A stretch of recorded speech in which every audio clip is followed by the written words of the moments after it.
Good evening everyone, myself Ankit Agrawal, third prof student of Rama ayurvedic medical college. आज हम लोग जो चैप्टर देख रहे हैं रोग निदान में, है ना, सेकंड प्रोफ हम लोग 5 चैप्टर ऑलरेडी हम पढ़ चुके हैं। छठा चैप्टर देख रहे हैं जो कि सिलेबस NCISM के अकॉर्डिंग है, दोष स्वीकृति। ये चैप्टर काफ़ी लंबा है और काफ़ी इंपॉर्टेंट है, एज ये बेसिक है। मतलब इसको अगर आप नहीं स्किप अगर करते हो तो आगे आपको बहुत दिक्कत होने वाला है ना। तो ये चैप्टर स्किप बिल्कुल मत कीजिएगा, ये देख करके कि ये चैप्टर बहुत लंबा है और कैसे पढ़ा जाएगा, करीब 50-60 पेज का है। तो ऐसा बिल्कुल नहीं है ना। 1 घंटे के अंदर मोस्टली हम इम्पॉर्टेंट पॉइंट हम आपको बताने वाले हैं कि इसमें से कौन कौन सा सबसे ज़्यादा इम्पॉर्टेंट पॉइंट है जो पेपर में रेगुलर बेसिस पे पूछा जाता है। ठीक है, अगर आपने चैनल को सब्सक्राइब नहीं किया तो जल्दी से सब्सक्राइब कर दीजिए।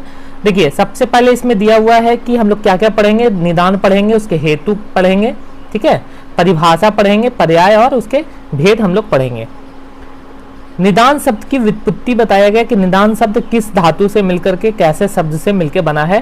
तो निर उपसर्ग पूर्वक, निर पहले लगा है और दिश धातु में प्लुत प्रत्यय होकर निर्देशन शब्द बनता है। व्याकरण के अनुसार रेफ का लोप होकर निदर्शन शब्द निदान के रूप में परिणित किया जाता है।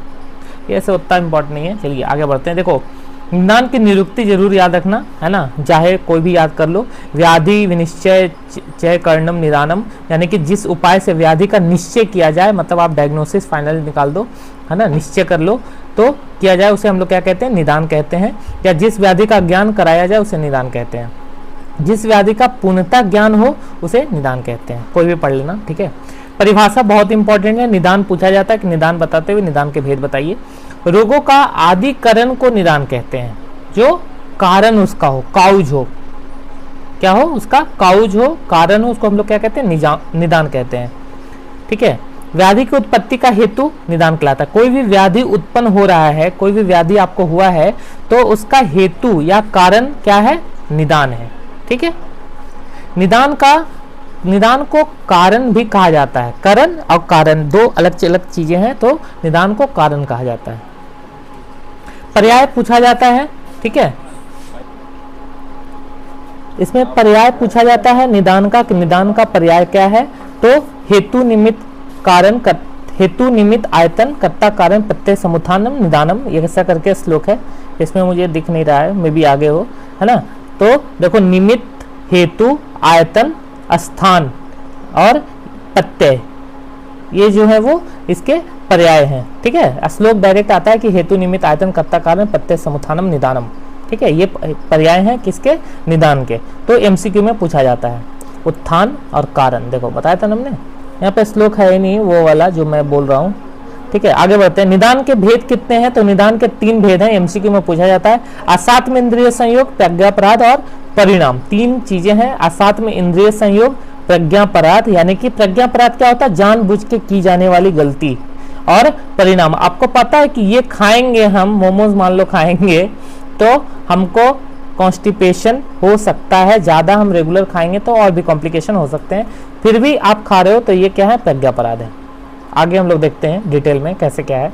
सबसे पहले हम लोग देखते हैं असात्म इंद्रिय संयोग। असात्म इंद्रिय संयोग क्या कहलाता है, क्या है, मतलब चक्षु असात्म इंद्रिय, यानी कि चक्षु यानी कि आंख आदि इंद्रियों को अपने अपने विषय के साथ अति योग यानी कि अधिक मात्रा में संयोग करना, या अयोग यानी कि बिल्कुल संबंध ना होना, या मिथ्या योग मतलब गलत संयोग होना, असात्म इंद्रिय संयोग कहलाता है।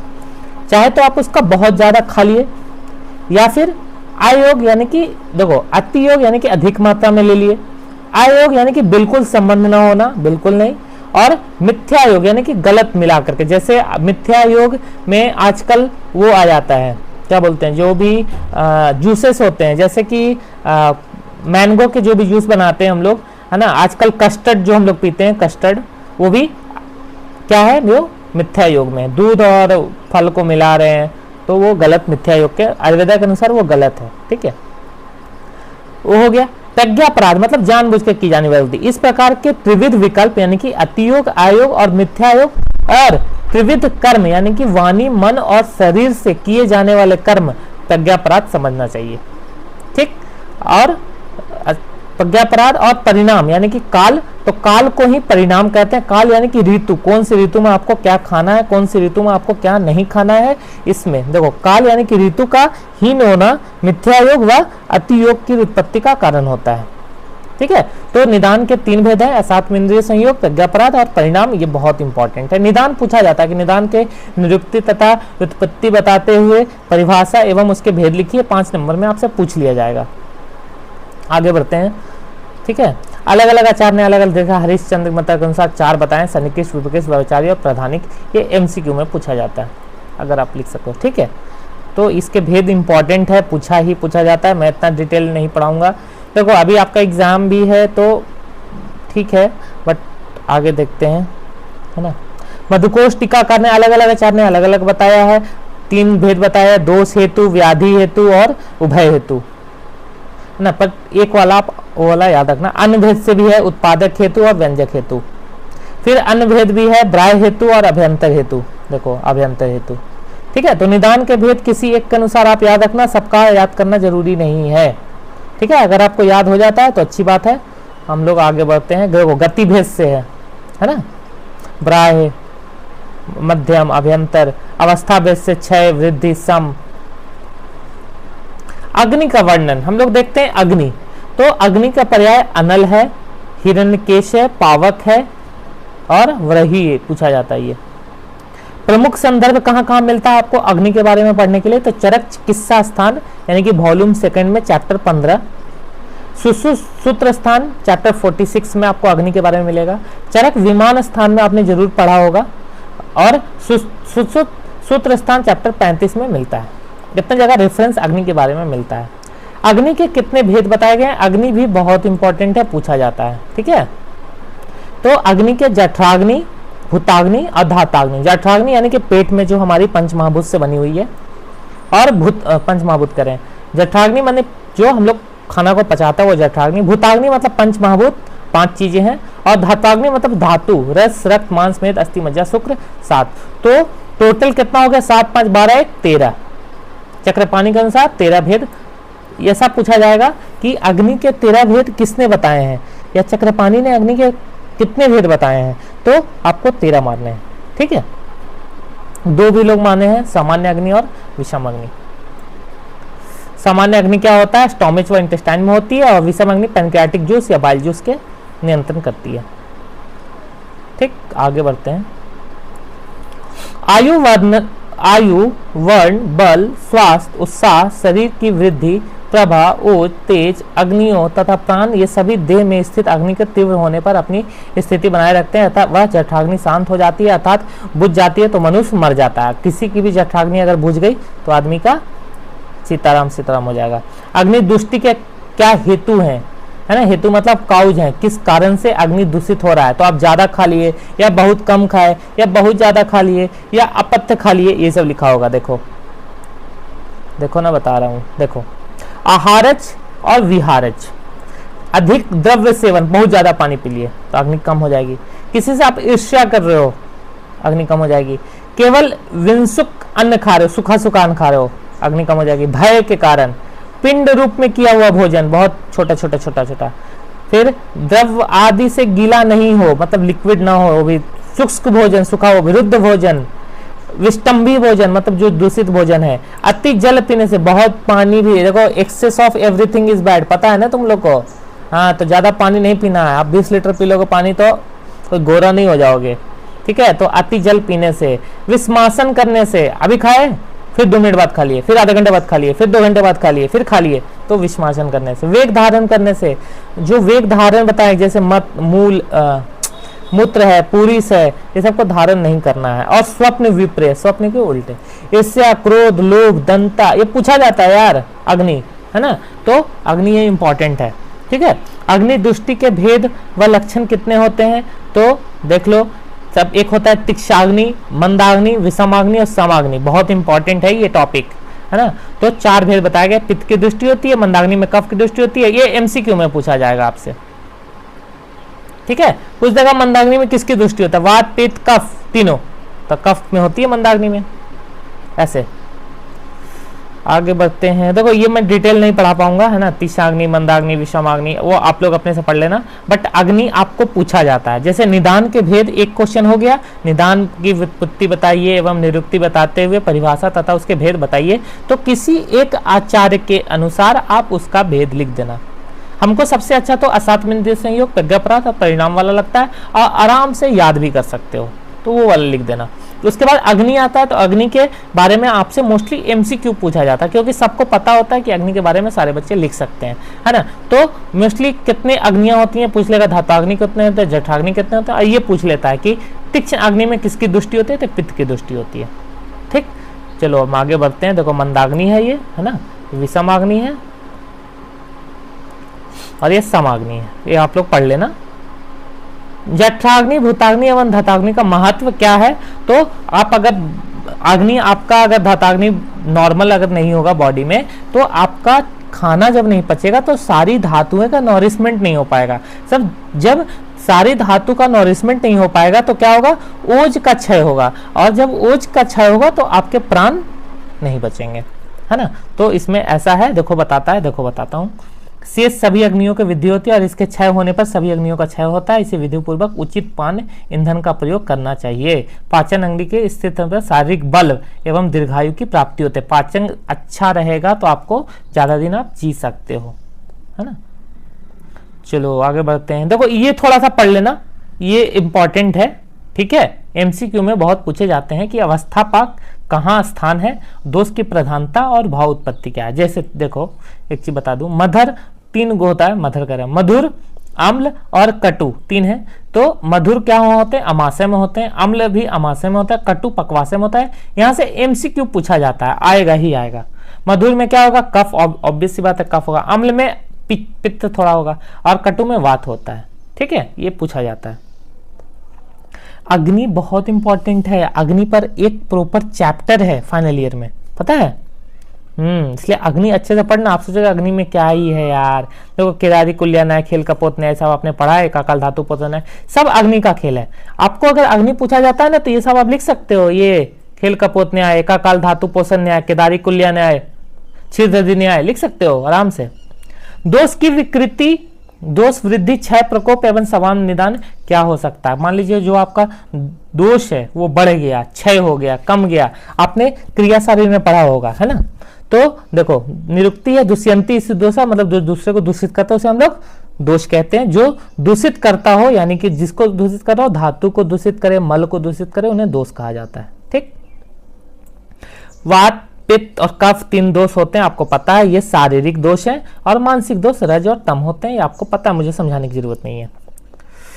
दोष की विकृतियां पुनः 2 भागों में बताया गया है, वृद्धि और क्षय। एक की वृद्धि होता है, एक का क्षय होता है। आपने सभी धातु के क्षय और वृद्धि के श्लोक याद रखना।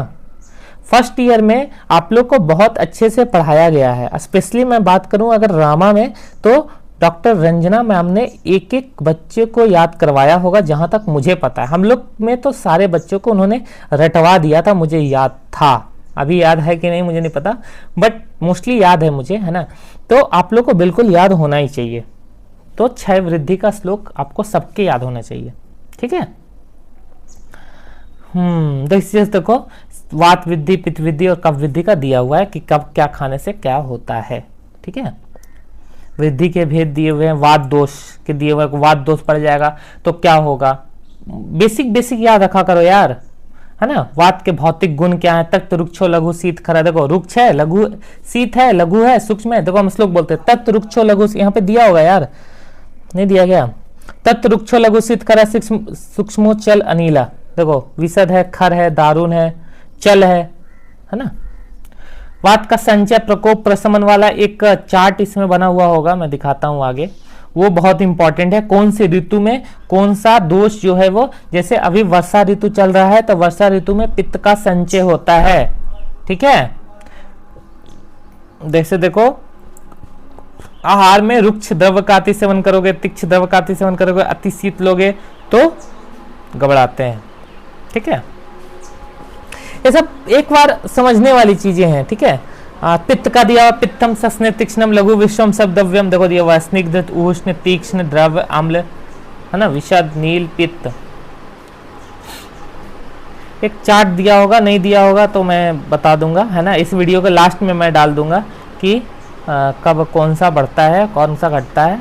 कफ के भौतिक गुण में, कफ के क्या होते हैं भौतिक गुण, बताओ बताओ बताओ। गुरु मंद हिम स्निग्ध श्लक्षण शांत मृदु स्थिर कफा। देखो गुरु मंद कहाँ है, मंद भी होगा। गुरु मंद हिम स्निग्ध शीत मृदु स्निग्ध, देखो स्निग्ध मधुर स्थिर पिच्छिल श्वेत सांद्र मंद श्लक्ष। गुरु मंद हिम स्निग्ध श्लक्ष शांत मृदु स्थिर कफा। ठीक, वात पित्त कफ बेसिक इस चैप्टर में मैंने शुरू में ही कहा था कि ये चैप्टर बहुत इंपॉर्टेंट है और आपसे पूछा जा सकता है। दोस्त की वृद्धि एवं क्षय अभी आएगा। वात वृद्धि होगा तब क्या होगा, वात वृद्धि हो जाएगा तो क्या होगा, दुर्बलता हो जाएगी, त्वचा में रुखापन हो जाएगा, स्फुरन हो जाएगा, पेन करेगा आपको। वात बढ़ जाता है तो पेन बॉडी में करता है, और ये सब याद कर लेना, है ना, हमेशा पूछा जाएगा। ट्यूमर होगा, लॉस ऑफ कॉन्शियसनेस होगा, पेन होगा, एब्डोमिनल पेन होगा, आपको कॉन्फ्यूजन होगा, भय होगा, पैसे से पकड़ दिन्यता आ जाएगी।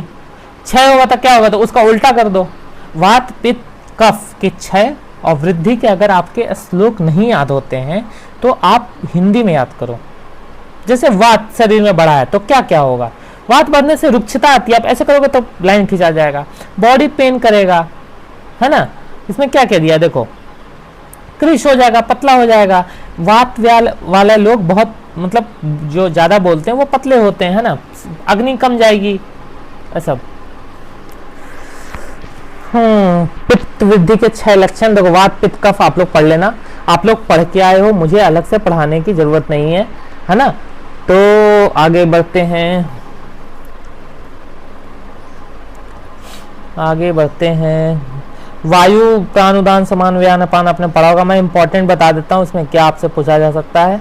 ब्लड सर्कुलेशन आपने वात पित्त कफ तीनों दे दिया, इसमें प्राणुदान। वात के 5 भेद क्या है, प्राणुदान समान व्यान अपान। कफ के बताओ, पित्त के बताओ, पाचक रंजक भ्राजक आलोचक श्लेष्मक।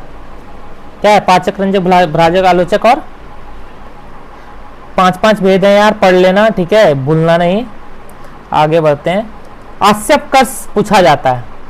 आस्यप मतलब कि स्थान, और कस मतलब खींचना, अपनी ओर जो खींच रहा हो उसको हम लोग क्या कहते हैं, आस्यप कस कहते हैं।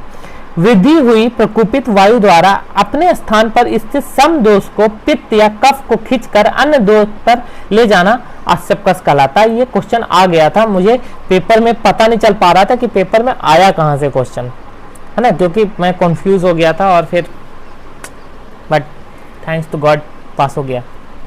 तो आस्यप मतलब कि अपने स्थान से, अपकस मतलब कि खींचना, यानी कि कोई भी दोष अपने स्थान से किसी चीज को खींच करके दूसरे स्थान में ले जा रहा है, उसे हम लोग आस्यप कस कहते हैं। ठीक, आस्यप कस बहुत इंपॉर्टेंट है, मैं स्टार लगा देता हूँ, ग्रीन पेन ले लेता हूँ। ये आता है, ठीक है बालक एवं बालिकाओं, ये आता है और पढ़ना। ये आस्यप कस ऐसा चीज है ना जो सिर्फ ऐसे लिखा हुआ आएगा, लिखेगा आस्यप कस, बट आपको 5 नंबर में दे दिया। आपको अगर पता है तभी लिख पाओगे, नहीं पता है तो 5 नंबर गए हो। और कुछ नहीं है ये, वात पित्त कफ इसमें लिखना है कि खींच के अपने स्थान से दूसरे स्थान पर ले जाएगा तो क्या होगा, है ना। आवरण, एक होता है आवृत, एक होता है आवरक। आगे आवरण एवं आवरक आगे पढ़ाते हैं हम तुमको, ठीक है, मतलब कवरिंग या ऑब्स्ट्रक्शन या क्लोजिंग। आवरण क्या होता है, आवरक प्लस आवृत, मतलब आवरण शब्द के 2 भाग बांटे गए हैं, आवरक और उदाहरण जैसे धातु, दोष और मल। आवृत मतलब जिसे आच्छादित किया जा सके, जिसे ढका जा सके।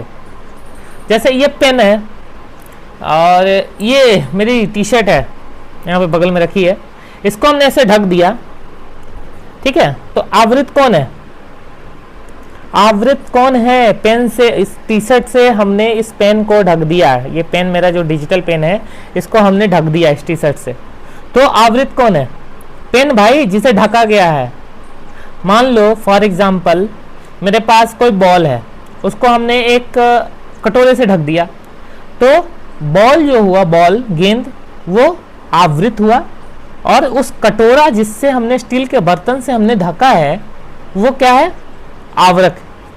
ठीक है, पेन निकाल लेता हूँ, हाँ चल गया, हाँ ये पेन है, ठीक है, तो ये क्या हुआ, आवृत हो गया। भुलाना नहीं, बहुत कॉन्फ्यूजन होता है, मैं स्पष्ट बता दूं, जिसको ढका जाए वो आवृत होता है, और जिससे ढका जाए वो आवरक होता है। ये आवरक और आवृत, जिससे ढका जाए वो आवरक होता है, जिसको ढका जाए, हमको चद्दर से कोई ढाक दिया हमको, है ना, मारने के लिए, तो हम आवृत हैं और चद्दर आवरक है, भुलाना नहीं। चलो आगे बढ़ते हैं, बहुत कन्फ्यूजन होता है लोगों को। पर्याय जरूर पढ़ लेना, बुद्धिमान, प्रतिघात, संजोग, उत्सोध पढ़ लेना, ठीक है। परिभाषा देखो क्या दिखा हुआ, आवरण का शाब्दिक अर्थ है अवरोध या रुकावट, प्रकोपित हुए दोष धातु मल के द्वारा या वात के किसी भेद विशेष द्वारा अन्य किसी विशिष्ट वायु के मार्ग में अवरोध उत्पन्न कर स्वाभाविक क्रिया का हास करना एवं दोष का आवरण कहलाता है। आवरक एवं आवृत में अंतर क्या है? जिसे ढका जा सके उसे आवृत कहते हैं। आवृत यानी कि पेन जिसको ढका गया, और जो ढकता है, जो अवरोध उत्पन्न करे उसे, जो ढके, जो कपड़ा मेरा टी शर्ट था वो क्या हुआ? आवरक हुआ, और ये पेन जो हुआ वो आवृत हुआ। फॉर एग्जाम्पल मैं अपना एग्जाम्पल देता हूँ, मुझे कोई बेडशीट है, मुझसे ढक दिया, कोई मारना चाहता है मुझे, है ना, रात में, तो मुझे कोई ढक दिया, तो मैं क्या हूँ? आवृत हूँ। और जिस चद्दर से ढका, जिस बोरे से मुझे ढका, वो क्या है? आवरक है। और जिसने ढका वो क्या है? वो कुछ नहीं है। ठीक है, तो ये दिया हुआ डिफरेंस आवरक और आवृत में ऐसे पूछा नहीं जाता है, बट पढ़ना जरूर, है ना, आगे मिलेगा। आवरण के प्रकार और वर्णन नॉट सो इम्पॉर्टेंट, एमसीक्यू के लिए इम्पॉर्टेंट है, एमसीक्यू में आप देख सकते हो। ठीक है, किस आचार्य ने कितना बताया? 20 बताया, सुश्रुत ने 13 बताए, आचार्य भागवत ने 20 बताए। पित्तावित्वात, पात पित्त कफ, ये सब नहीं पढ़ेंगे हम, आगे चलते हैं। ठीक है, आगे चलो, बहुत लंबा चैप्टर है यार ये, पता है तुम लोग को, ये सब छोड़ दो, आगे बढ़ो। ये पढ़ लेना जरूर, अन्यो आवरण लक्षण एवं चिकित्सा। अब कहोगे कैसे याद होगा? तो याद करना पड़ेगा, रट्टा मारे ये। प्राणवृत्त, आवरण, वायु, व्यान वायु, सर्वेंद्रिय शून्यता, स्मरण शक्ति, बल क्षय होना, एमसीक्यू में पूछे जाते हैं सब। आवरण की साधता, प्रोग्नोसिस, कष्ट साध, कृष्ण साध।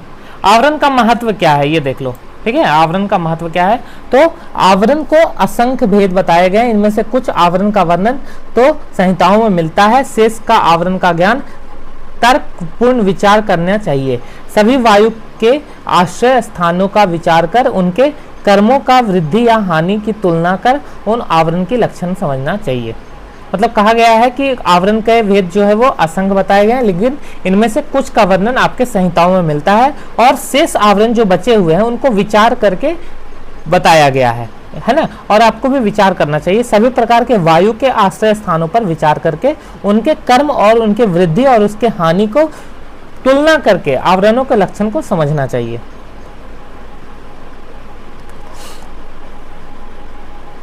आवरण के उपद्रव, लिंग दोष। लीन दोष पता है क्या होता है? जो दोष एक दूसरे में समाहित हो। यदि आम दोष पावकावस्था में लीन हो गया हो, अर्थात छिप गया हो, मतलब समाहित हो गया हो, तो उसे दीपन औषधि के द्वारा विवेचन औषधि देकर बाहर निकाला जा सकता है। कोई भी आम दोष है अगर घुस गया जाकर के, तो उसको दीपन औषधि देकर के उसको बाहर निकाल सकते हो। उसको बोलते हैं लीन दोष, यानी कि जो छिपे हुए दोष होते हैं, उसको हम लोग गुण व्याधि बोलते थे ना, वैसी है। अरे वाह, चैप्टर खत्म हो गया गाइस।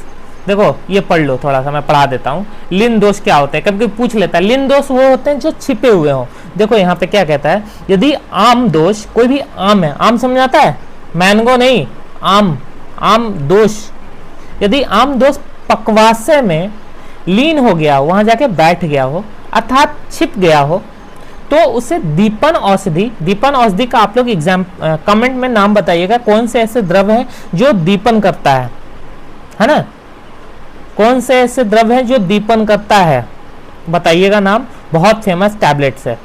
औषधि के साथ विवेचन औषधि देकर, विरेचक मतलब जो बाहर निकाले, विरेचक मतलब जो बाहर, विरेचन पढ़ा है ना, विरेचन, वो बाहर निकालता है, विरेचन औषधि देकर बाहर निकालना चाहिए।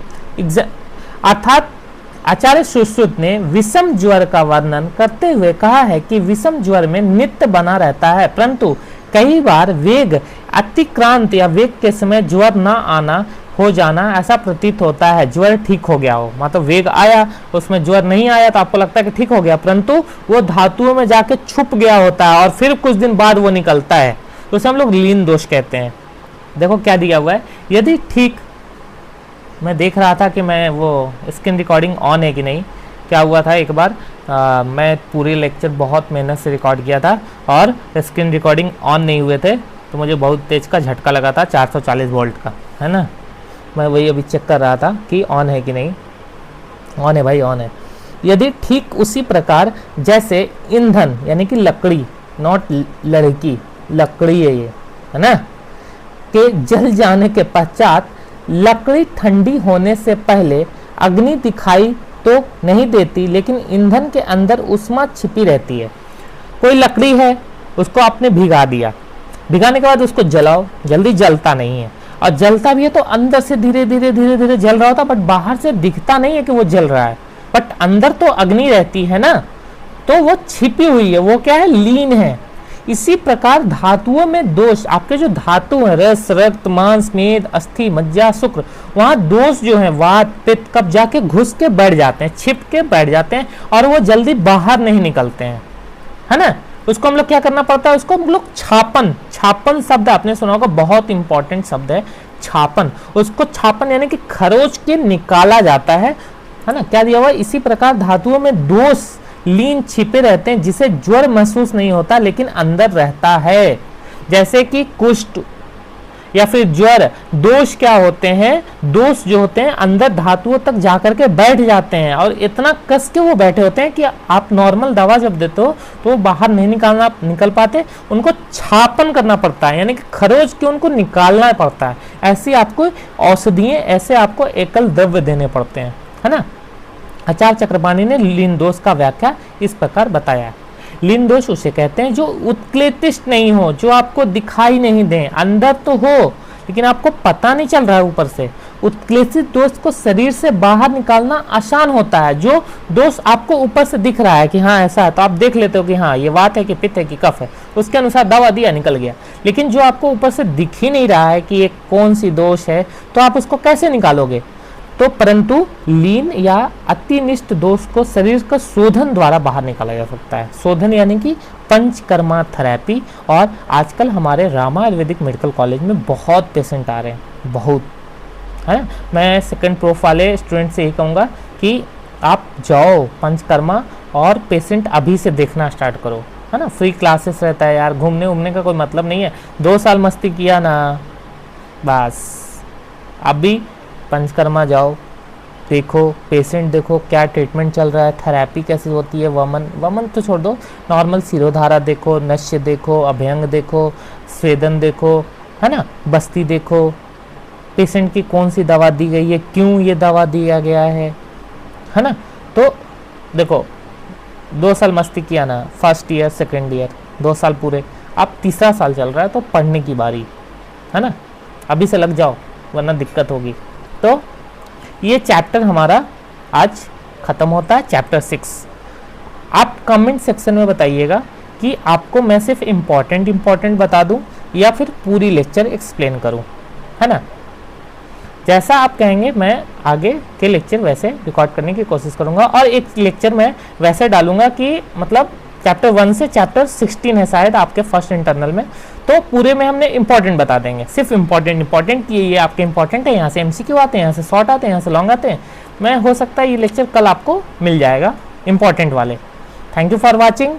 अगर आपने चैनल को सब्सक्राइब नहीं किया तो सब्सक्राइब कर दीजिए, और उन बच्चों को शेयर कर दीजिए जो BMS में एडमिशन ले चुके हैं या लेने वाले हैं या BMS में पढ़ रहे हैं। फर्स्ट ईयर के भी कुछ लेक्चर अपलोडेड हैं, सेकंड ईयर के रोग निदान के लेक्चर कंटिन्यू आ रहे हैं। मुझे टाइम बहुत कम मिल पाता है, इसलिए मैं रिकॉर्ड नहीं कर पाता हूँ, है ना। बट मेरी कोशिश है कि सारे सब्जेक्ट के लेक्चर रिकॉर्ड करके हमारे इस यूट्यूब चैनल पर अपलोड किया जाएगा। Thank you for watching. Let's subscribe doctor Agrawal health care. Thank you.